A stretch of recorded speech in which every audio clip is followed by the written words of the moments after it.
Bueno, azalduko dizuet labur-labur, idatziz azaltzea zaila izango litzateken zerbait. Nola jakin zer den edo noiz den melodia bat ona edo ez. Oso teknika erresa, erabili daiteke, ni behintzat halaxe erabiltzen dut eta horixe kontatuko dizuet. Alegia, nola jakin melodia, lantzen ari zaren melodia hori egokia izan daiteken ala ez? Claro, kontuan hartuta, ni melodia zale kasi gaixo bat edo enfermizoa naizela. Orduan, nola egin hori jakiteko oso erraza, txistu egin. Txistu eginez melodia hori errepikatzeko gai balin bazara, seinale, melodia, ona dela. Adibide oso garbi bat. Ziurazki melodia perfektu baten adibidea dago. Neil Yaunen Like a Hurricane, bai?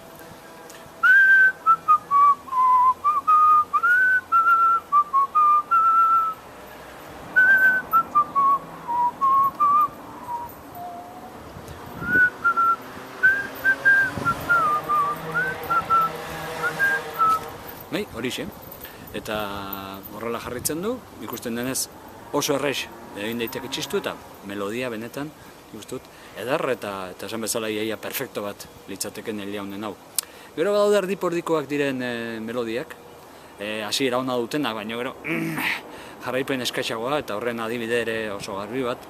Hauxe, Darth Vaderren, La Guerra de las Galaxiaseko Darth Vaderren musika edo himnoa, bai? Ondo oso ondo hasten da.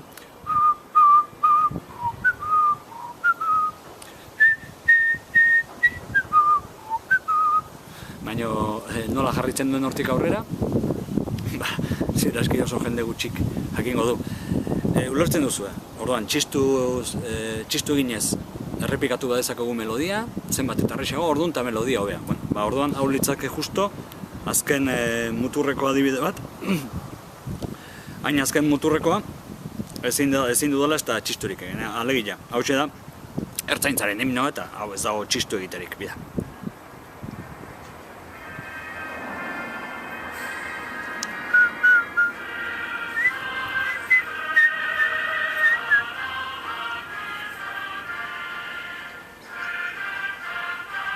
Ez dago, ezin da txistu egin. Bai, orduan, berriro errepikatuko du ezpadara garbi geratu dadin, zenbat eta erresa hau izan txistu eginez melodia edo doinu errepikatzea, orduan eta melodia hobea ba. Bai? Egin proba, eta ikusiko duzu.